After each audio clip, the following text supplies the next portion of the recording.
Olá, eu sou a Andreia Ferreira, naturopata, e estou aqui na Ciência para mais uma conversa, desta vez com a Soraya Vicente, terapeuta da fala. Olá, Soraya, obrigada Olá, por teres vindo, por teres aceito este convite. Obrigada, eu. O que é um terapeuta da fala ou o que faz um terapeuta da fala?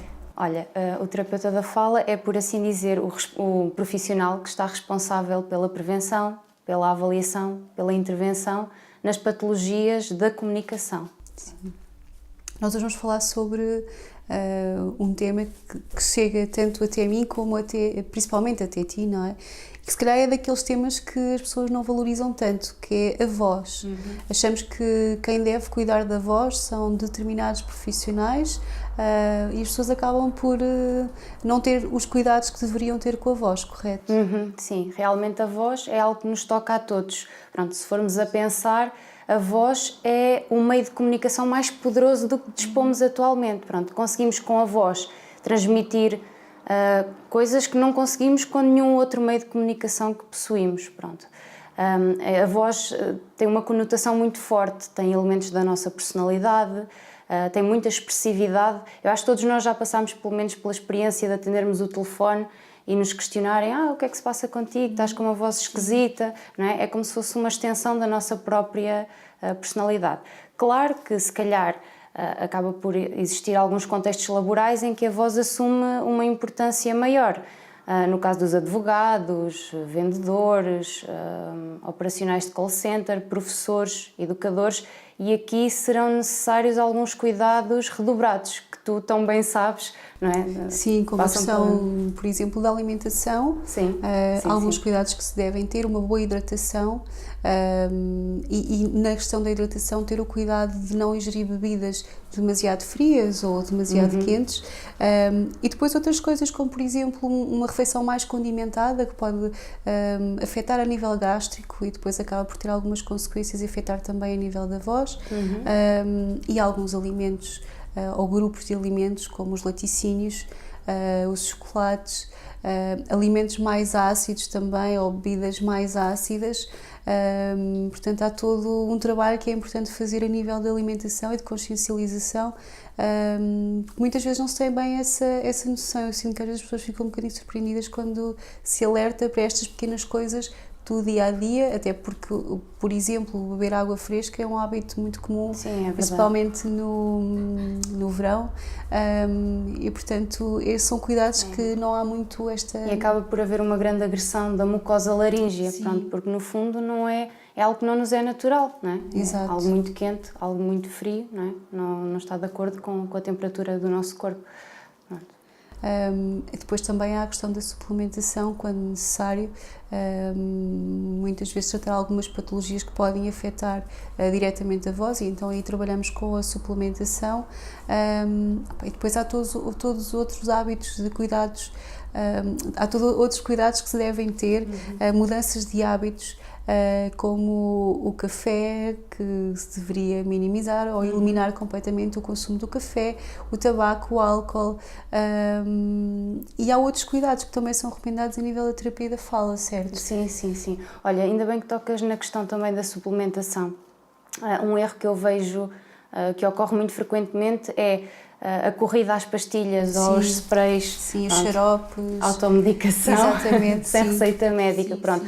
O que estas substâncias acabam por fazer, no fundo, é o mascarar dos sintomas e como nós sabemos, um sintoma é indicativo de que algo não está certo com o nosso corpo, não é? Então, acabamos por fazer um uso excessivo da voz em cima de trauma vocal, e que também vai agredir um bocadinho também a mucosa laríngea, correto? Sim, podendo levar até a lesões, não é? Orgânicas já instaladas, que depois têm indicação ou para intervenção cirúrgica ou tratamento também com terapia da fala. Portanto, o ideal mesmo é não mascarar os sintomas porque vão nos levar a uma utilização da voz mais adequada, não é? A moderar o nosso uso vocal. E é curioso estás a falar isso porque muitas vezes eu digo, as pessoas muitas vezes recorrem à automedicação, de suplementação, porque acham que é natural, não faz mal. Mas isso não é verdade. O que é natural também pode fazer mal, pode haver aqui uma interação planta-medicamento, planta-planta, portanto há cuidados que são necessários ter e a questão da automedicação é algo que é muito importante alertar as pessoas que não o devem fazer, seja nesta questão da voz e noutros tipos de patologia. Mas que cuidados é que normalmente tu recomendas em terapia da fala? Por exemplo, há pessoas que falam muito alto e projetam muito alto a voz e gritam muito alto, isso é algo que também se deve ter em atenção. Sim, pode afetar. Nós apostamos muito também na parte da prevenção, tentando reduzir ao máximo os maus usos e os abusos vocais. Pronto, existem imensos, eu não vou listar todos, vou dizer 3 ou 4 mais importantes.